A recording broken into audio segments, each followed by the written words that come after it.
Welcome back. In the new world of artificial intelligence and AI taking jobs, the crypto czar of the US, David Sachs, believes that the AI job loss is overhyped. But in today's video, we're going to be exploring where there's other outlets like Axios that say a white-collar bloodbath is currently going on with CEOs of these artificial intelligence firms really spooking the markets and spooking the job hunters, the job seekers, and the people who are in their careers and questioning whether they're going to have their jobs in 5 years or 10 years or not.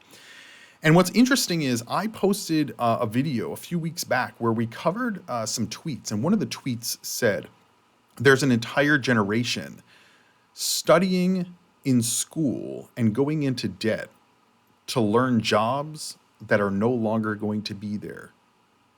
And that really hit because we are seeing an entire generation still learning old jobs, old trades, old, career paths that are being replaced by AI. And in today's video, we're going to be exploring this and more also kind of discussing what you need to do and the signals that you need to look for to understand if your job or your family's jobs are going to be replaced by AI and what you got to do now to get ahead of it. This is the same thing like what we talk about in crypto with investing and the investing thesis, that if you wait until you're retired to then go and start saving money for retirement, it's too late. If you wait until you're 60 years old to start saving for retirement, it's probably too late. And so you have to start somewhere, and you have to start early with investing, but also with understanding what your job is and what your job's worth and value is and will be.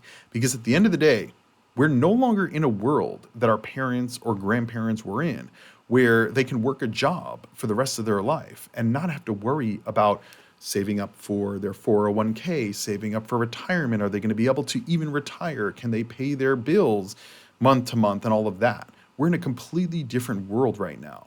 Now, here's the deal. Personally, I somewhat agree with David Sachs. What I think is going to occur is a transition period where, similar to, coal mining, right? I mean, there was this whole big uproar over the last 20 years about coal miners and, what are they going to do? What is that town going to do? And it's, well, I mean, coal mining is kind of going away, or it's becoming more automated or not as dangerous. Like, you have to start self-training yourself to do something else. And a lot of times society doesn't kind of teach these things, but we're going to be talking about it today, and we'll go over all of the data, what the experts are saying, what the CEOs are saying about job losses, so that hopefully you can position yourself appropriately to protect yourself from potential job loss from artificial intelligence. And by the way, this is the Cryptoviser podcast. Most of the time we talk about crypto, blockchain, and investing, but AI does have to do with this whole investing world, and figuring out what the job market is going to be is part of what we do in investing, because part of investing and part of what we talk about specifically more with cryptos is setting ourselves up so that we can retire, setting ourselves up so that we can achieve some level of financial freedom. Because like I said, we're seeing more and more people as they get older and older working, and it's getting harder and harder, especially if jobs are being replaced or certain jobs are being replaced. You have to self-train or self-pivot to other types of jobs that can help you get to where you want to be. And so we're going to be discussing all of that. I got a lot of videos to show you, a lot of conversations from the CEOs, from the president, from Sam Altman, from some other major consulting firms, to give us a little bit more insight into whether this whole AI job loss is being overhyped, as the crypto czar of the US says. Make sure you guys are subscribed to this channel. That way you never miss a new video. And hopefully you can get some good info from this channel to help you on your investing journey, which is, again, most of what we talk about on this channel. So check out my other videos as well. And while you're down there in the comments section, letting me know your thoughts, make sure you guys also give the video a free thumbs up. Let's get right into today's video. So we're hearing from the crypto czar that AI job loss is overhyped. And so crypto czar David Sachs pushed back on growing fears that AI will wipe out large swaths of the workforce, arguing that it still relies on human supervision to generate real business value. His comments come after Microsoft researchers unveiled a list of 40 positions most likely to be replaced by AI, some found within the crypto industry. David Sachs said AI job loss narrative is overhyped, pointing out in a Saturday post on X that AI still needs to be prompted and verified to drive business value. AI does the middle to middle work while humans manage end to end process. And this is really the conversation that we're seeing around AI. Personally, I think that yes, over time, AI is going to replace a lot of jobs that we think of today. But you also have to remember that, back in the day, there were also jobs that our parents or grandparents or, whatever, higher, older than that, great grandparents, that they had that we no longer have today, right? I mean, there's still people who, drive a horse and buggy, but that's pretty much gone, right? We're starting to see the elimination of traditional taxi drivers where you had to get a specific permit from the city or state. There were only a certain number, and you weren't controlled by a corporation like Uber or Lyft. Saw the change in that, right? We saw the change in private delivery service for food. Now it's done by Uber and DoorDash and Grubhub.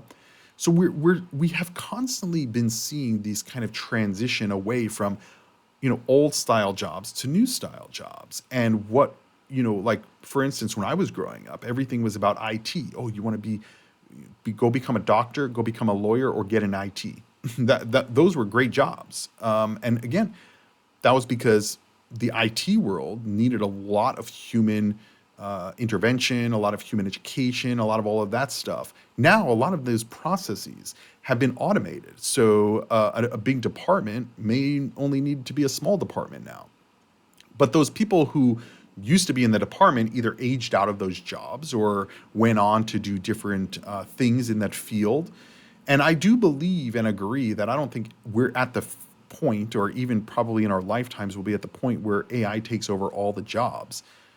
But keep in mind, NVIDIA's CEO, and again, this is the most valued company on the planet, in the history of the planet. Right now, NVIDIA's stock market cap is higher than the entire crypto market combined globally. Okay, so the entire crypto market globally is under $4 trillion. You can see it on the screen right here, top left.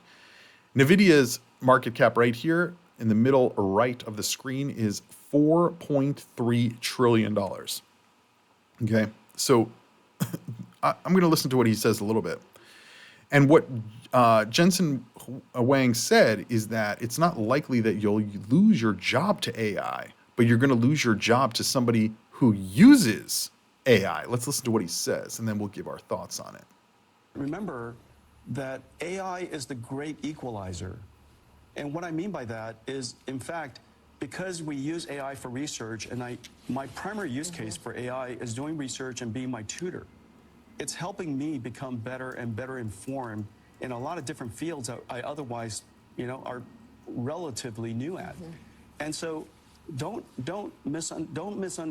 underestimate the incredible capability of a young person connected to AI and using AI. They are incredibly good. So it's a booster, actually, and it puts pressure on, frankly, people like myself who have dedicated decades in doing a particular craft, because young people, with the assistance of AI, all of a sudden become incredibly good at it. Every programmer just became better because they have the benefit of AI.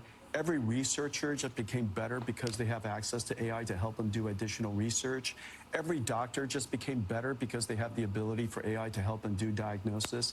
It could be a doctor in a small town. It could be a doctor in a developing country. They all have now access to the world's best AI to be better doctors. It's actually a great equalizer. And so what Jensen is saying, it does have a lot of credence and thought-provoking meaning to it, because at the end of the day, I agree with what he's saying, right? It's the same thing like, when I was in school, you weren't allowed to use a calculator because the teachers would say, well, you can't use a calculator because you're never going to have a calculator on you at all times. Well, That turned out to not be true, right? And all that time that I spent learning about how to do 2 + 2 = 4 and 3 times whatever, I could have spent that time actually doing something more productive and actually that would make me money, right? Now, obviously, there's thought to, learning how it's done, right? But you guys kind of get the point of what I'm saying here. We're now entering an age where you don't have to go to school and learn and practice coding for years. Now you can use a large language model and AI to create and adapt for you an application, a website, a program, and reiterate and make it look and perform the way that you want it to do without having to know how to code or ever coding in your life before. And this is very powerful because it opens up access. There's no difference to what we used to have. I mean, there's always been access to things, and as things are, as more technology advances, you get more access to things and it becomes cheaper to use and all of that. But we're at a critical point where we have a whole generation that are learning educationally and also kind of what they want to do without using AI, and they're not being encouraged to utilize AI, and so they're going to be held back by those people who do utilize AI to make their jobs more efficient. I mean, I'm reading about employers that their employees are at home and they're using AI to help them in interviews or complete tasks, and the company doesn't like that. And it's like, I understand the risks there, with utilizing non-company pushed out AI and putting company data into it and all that. But it's like, if your company is not giving you these tools to use, you are being held back. And so there is something to question. Well, is it my company's job? Is it the government's job? Or is it my job to figure these things out and get ahead of it? And in my view, it's your job, right? Because nobody's going to look out for your portfolio when you're investing. We talk about this a lot in crypto investing, where in traditional investing, a lot of people and a lot of families, they just go to what they call a financial planner or financial advisor at the bank to help them choose what to invest in. It's like, well, how much is that person making a year and how much money do they have? Because if they're so successful in investing, they're probably not going to be working at the bank investing for you, because they're going to make a lot more money doing private investing. So do I really want somebody like that to be are they going to be looking out for my best interest? No, they're going to be looking out for their best interest. And that does not mean my best interest in my portfolio. And so you have to take ownership if you want to succeed in investing or in a job. And so if you're not learning AI, you're not learning these things, you can't just turn around one day and say, well, I got laid off of my job, right? And it's like, well, yeah, but it's tragic, and I don't want anyone to lose their job, for real, for real. But I mean, look at a video like this. This was on X. This user posted it. I don't think it's this user's video, but let's just watch. This is a person who works supposedly at Microsoft. It says 9 a.m., get into the office, right? Grab a coffee in the Microsoft. They grab breakfast. They have their own breakfast.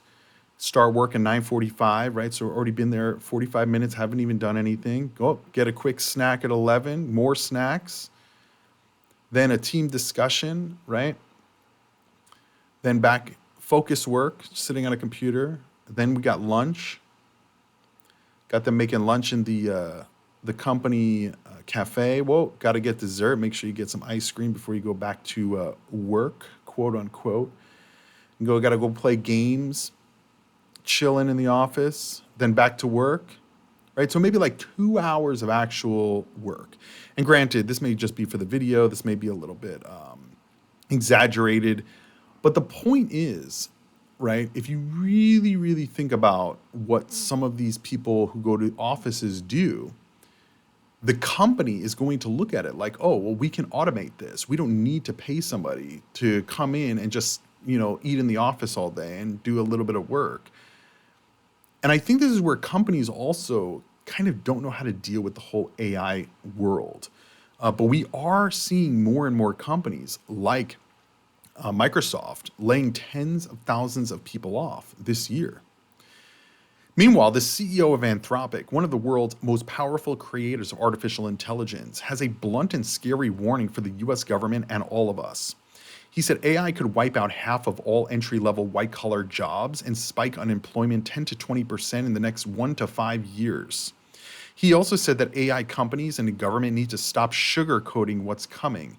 The possible mass elimination of jobs across tech, finance, law, consulting, and other white collar professions, especially entry level gigs. And I agree with this because the more people you talk to, the more they're pacified. They don't think that their job will be replaced by AI. I talked to somebody recently who is currently not working. The job is not like a constant type of job, but the job can be very easily replaced by AI. Not the job itself, but the industry can be replaced by AI. And so that would replace those jobs, right? But basically meaning like you don't need physical jobs to do certain things, right? For instance, if you're an accountant, you can still have H&R Block, which is an accounting firm, but not have any employees, right? So the accounting job isn't eliminated, but you as a physical employee there, it is because AI can do it. And there's a lot of people who don't believe that this could occur, right? The person that I was talking to is out of work because of the proliferation of AI outside of in the industry at an industry level.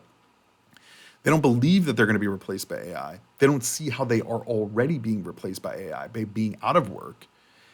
And I agree. I think that there's a lot of sugarcoating of what AI is going to do. But again, there are still going to be jobs, and there's going to be a lot of jobs. But are you positioning yourself for that? Right? A lot of people, they'll go work at Microsoft, doing this, I go get breakfast and lunch and chill before I actually do any work. And then they get laid off and they had no plan because this was just a cushy job. And so now they're laid off with all of their coworkers, all with the same skill sets. And now all of them are looking for jobs at the same time. So it makes the job market even harder. And we've been seeing this getting worse and worse since the pandemic. It started before the pandemic, but it's been getting progressively worse. People with, 2, 3 degrees, they can't even get a job interview, let alone the job itself. And so again, we have to listen to what they're telling us, not what we think or want. Sam Altman, CEO of OpenAI, he also says people will lose their jobs. The CEOs are literally telling us this, and everybody thinks that their job is safe. It's like people are not preparing for it, right? Like if you were a coal miner and you see the coal mining industry slowing down all around you and the political viewpoint, being negative about it, that's your signal to take action and start looking for other career paths, start training into other career paths. It's the same thing like we talk about in crypto investing, right? When you see the market starting to rotate, either from a bear market to a bull market or a bull market to a bear market, that's your signal to start taking action. If you wait until the market drops precipitously and then say, okay, now I'm going to sell, well, you just panic sold, FOMO'd, and you didn't have any thesis or strategy to what you were doing. You were just investing and hoping you were going to become rich. It's the same thing like working and hoping that your job is not going to be replaced by AI, right? And so let's listen to what Sam Altman says about AI replacing jobs. Listen in. People will lose jobs. Yeah. Many new jobs will be created, I think much better jobs. We feel a responsibility to educate society as we see it. We'll be right about some things, wrong about others, and to be as good as we can at being stewards of this technology. But, not everyone's going to like all of the impacts, but this is coming. This is this is a scientific achievement of humanity that is going to get embedded in everything we do. The definition of work changes. Someone that lived thousands of years ago that was trying to be like a subsistence farmer probably would look at what you and I do now and say, that's not really work, they're just having fun. I think it will be so clear once these robots are off doing all of these other things that there's some special human things, and we don't really care about that much what those robots do in the same way that we don't care that much about the machines and factories making stuff for us. Exactly. And guys, we already have, think about like the vacuums that go and clean your house for you, right? Like that took away cleaner people jobs. like whether you like it or not, that's what it did. Because back in the day, people used to have cleaners come over their house and clean their homes for them. Now we have robots that do it. And so the whole industry is changing. There are still people who clean, right? Not everybody does, a vacuum, but they're few and far between, and it makes things better. I'll give you guys, for instance, after the pandemic, we saw across the country, bad stores and bad restaurants shutting down. And I think that some of these long overdue. Bad product, bad food, bad service, old environment, and they needed to close. And what it did was it kind of forced all the other restaurants to be extremely good. So now you go to restaurants, like before the pandemic, there would be a lot of times where you would go to a restaurant and they would be backed up and you'd be sitting there for 2 hours. Now you're in and out within an hour after the pandemic. This is across the board, across the country. So those were changes as well into, a catalyst, which was the pandemic, forced the good businesses to get better and the bad businesses either to change or shut down. It would be doing nobody a favor to keep a bad business continue to stay in business and drain money out of the owner's pockets. That's not how you do actual business, right? And so now we heard Jensen Wang saying this. We've heard Sam Altman say it. KPMG is one of the major kind of like financial consulting firms. And their digital asset lead was interviewed recently here. And I thought it was also interesting to play. Again, this is coming from the large consulting firms that know what a lot of businesses are looking at, know what a lot of the concerns are, and also know what a lot of the implementations of this technology is going to look like. Let's listen to what he says. I've been told the accounting systems that we know of today may not be around tomorrow. That is 100% correct. If you're looking for a headline as to whether accounting will exist in the current shape and form, it won't. Right now, all the audit firms are spending a lot of time on ensuring that there is traceability, audit work, which is typical assurance work, that they go and look at the papers, documents, etc. All of that goes away because of blockchain as well. So effectively what he's saying is that blockchain can fix all of that, right? And kind of going into the accounting jobs, that's a huge job loss right there.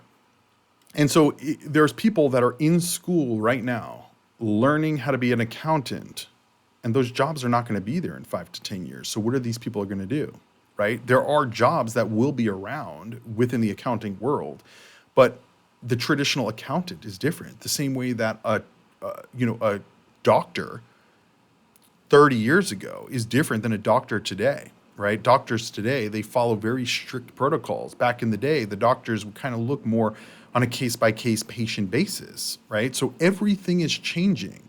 But the question really comes back to, what are you doing to change with the times? Because it's happening very quick, and a lot of people don't even realize. And this, is, again, goes back to what we were just talking about with the fact that the government and these companies need to stop sugarcoating and pretending like this is not a big thing. It is. Amazon, just this year, launched their 1 millionth robot. 1 millionth.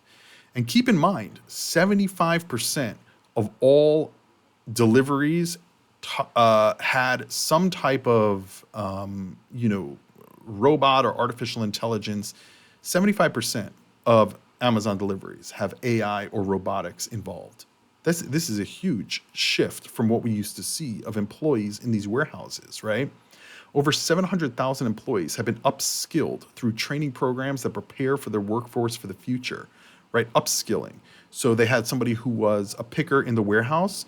Now they're upskilling them to something else, right? Maybe a supervisor of the robots or whatever the situation is. And so now what we're seeing is Amazon is starting to really build out their fleet, and that, their last mile delivery. And that's really what's taken up a lot of their employee base. But eventually that's going to be eliminated too with, autonomous driving, autonomous robots. They're testing autonomous deliveries in many different areas around the world and country. And so this is already underway. And so if you're in a delivery position, what is your plan for that, right? If you work in a warehouse, what is your plan for that? a lot of people don't have a plan. They don't even think about it. And that's what this video is really about. It's about understanding where this is really going and how you can prepare for that. Mark Andreessen predicts that AI will make many things 1,000 times cheaper, from legal briefs to medical diagnoses to management consulting will cost pennies compared to thousands of dollars now. By 2034, your 9-to-5 job will be extinct. Everything will be so cheap you won't have to work anymore. Let's listen to what he says. And again, Mark Andreessen from Andreessen Horowitz, a major financial investment firm and very involved in the tech space. Let's listen to what he says here. Took a few seconds. Okay, so here's another amazing thing. The cost of generating an image like that versus hiring a human artist to do it is like down by a factor of 1,000, somewhere between a factor of 1,000 and 10,000. If you just kind of run the numbers, like to hire an artist to do that at that level of quality would cost on the order of $1,000 and $10,000 more dollars, or time or human effort than doing it with the machine. The same thing is true of writing a legal brief. The same thing is true of writing a medical diagnosis. The same thing is true of summarizing a book, like any sort of knowledge, summarizing a podcast, any of these things, drafting questions for a podcast. Basically pennies, right, to be able to do all these things versus potentially $100 or $1,000 to have a person do any of these things. So the thing is, if your company is telling you that they're not looking into AI, they're lying. If they're saying they're not going to implement AI, they're lying. Because at the end of the day, the money is going to talk and the BS is going to walk, right? I mean, we're already seeing the implementation of this. This caused uproar more recently in Florida. One of their hotels, it was a La Quinta Inn in Miami. They have a virtual desk. Now, we've talked about this before briefly on this channel, but we're seeing it happening more and more. They're called virtual doorman, virtual front desk. And it's basically somebody in an office overseas that is basically can see what you're doing through the camera on the screen, can talk to you, and can provide documents on the screen for you to sign, issue you your room. Now, obviously, there's a lot of risks with what they're doing here with this, because there's a lot of information that is being opened up to overseas, workspaces, and it's definitely something that we have to think about, because we're seeing this more and more. Virtual doormen, a lot of buildings are moving to virtual doormen, where a person like this is sitting in another country and they're managing package deliveries and unlocking the door for guests and stuff like that in private buildings, and it's all being done halfway across the world. And so this is ongoing, and when people see this, there's a lot of backlash that goes on, and people are saying that they're outsourcing jobs and they're taking away from America and this and that. But I mean, this is part of the transition, whether it's an overseas employee or the US opens up these centers and starts hiring these people. Think about one person who's trained can, check people in at hundreds of hotels around the country. And so they may need less employees and less overhead, less insurance, less everything. And so again, it's not going to eliminate jobs. This guy looks like he's enjoying his job. He looks like a very smart guy, probably making a pretty decent living where he's at. And so for him, this is great. But for the local person who used to be the front desk person, it's not so great. And so when you're looking at your job or the jobs of people that are in your life, right, you have to look at, like, can this be automated? What is the likelihood it's going to be automated? And what's the timeline for it to be automated? And if you can answer those questions, like, you have to start making plans to either cross-train into something else. There's a lot of jobs that people are talking about where, they call them like, I guess, anyway, like plumbers or people building homes, stuff like that. Like, it's very hard for, and I don't even think that this is in the works to to automate that process, or it's much further down the road than just, replacing somebody who is, going to the office and having lunch all day, or going to the office and, being a virtual assistant or a virtual doorman or a virtual check-in person. And so, yeah, I mean, we're at this critical point that we have to kind of take a look at what we're doing in our jobs and what is the likelihood that these jobs are going to be replaced. And I mean, really, most jobs, the likelihood is very, very high. And so even if you bring value and you believe that you bring value to your company, it may not be even up to that, right? They may just be looking at cost cutting. And so how can you be ahead of this curve? Well, number one, you have to be able to identify, is your job likely going to be replaced? Newsweek did an article, the 40 most likely jobs to be impacted by AI. And if you look at these, it seems pretty obvious, right? Interpreters and translators, right? You could do that through machines now. Historians, same thing. Sales reps, writers and authors, customer service reps, tool programmers, telephone operators, ticket agents, brokerage clerks, farm and management educators, telemarketers, concierges, political scientists, news analysts, mathematicians, proofreaders, hosts and hostesses.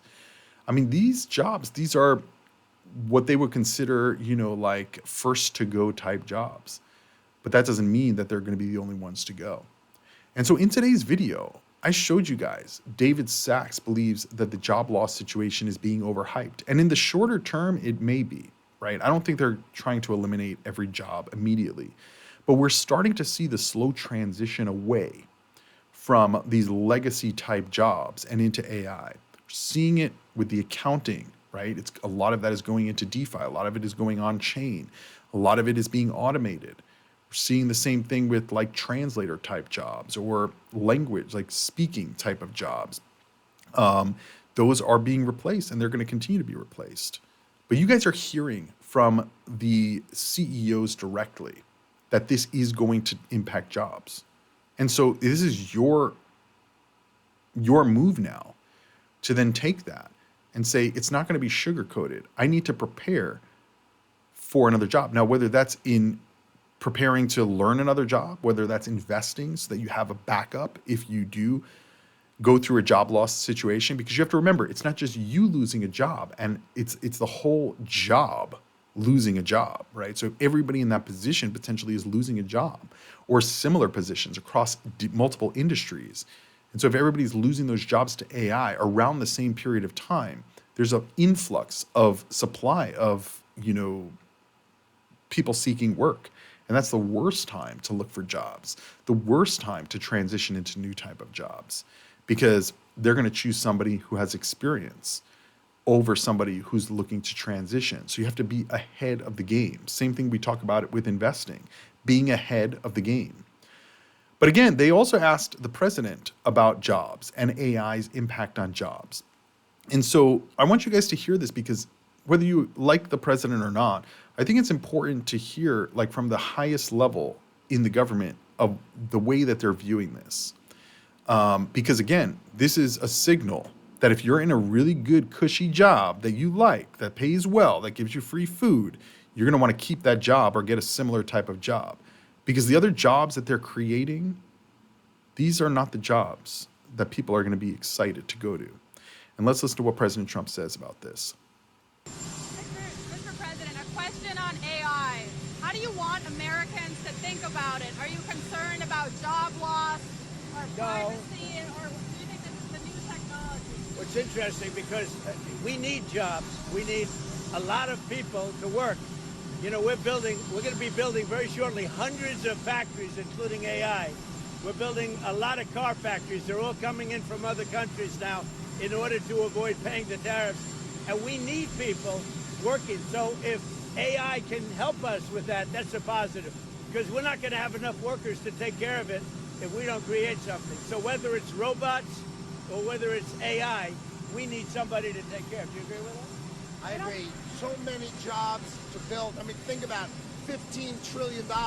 That's 5 million people working in these factories, building them great high-paying jobs in America that President Trump has brought back. So those jobs, of course, are in the wings. So let's go, let's train America, and let's get it going. So, I mean, it didn't sound very, they didn't sound very confident, okay?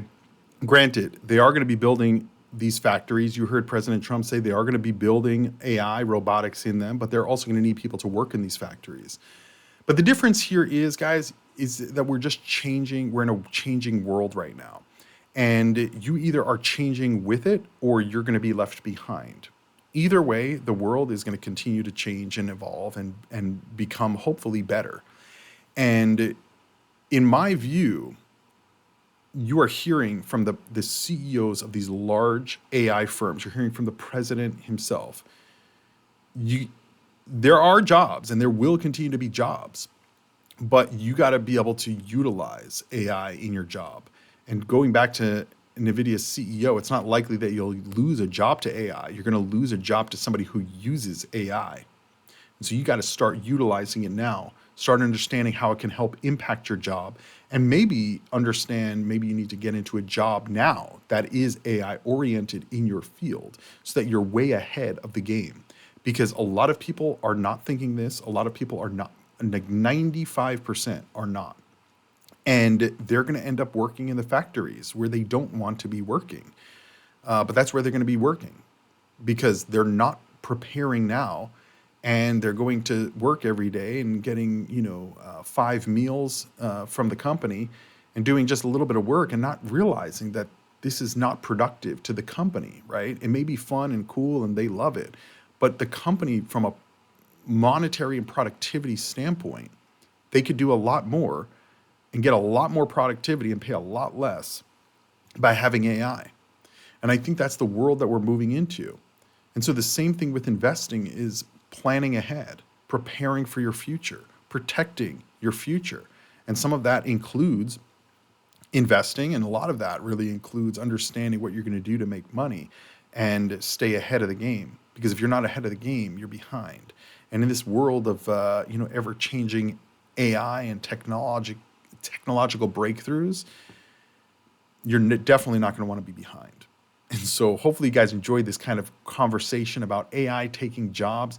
Make sure you guys check out my other videos on investing, on the financial world, on the crypto investing world, and how these market cycles work, so that hopefully you can protect your own financial future and make sure that you are well prepared for whatever comes with AI, retirement, and the whole job industry as we move forward.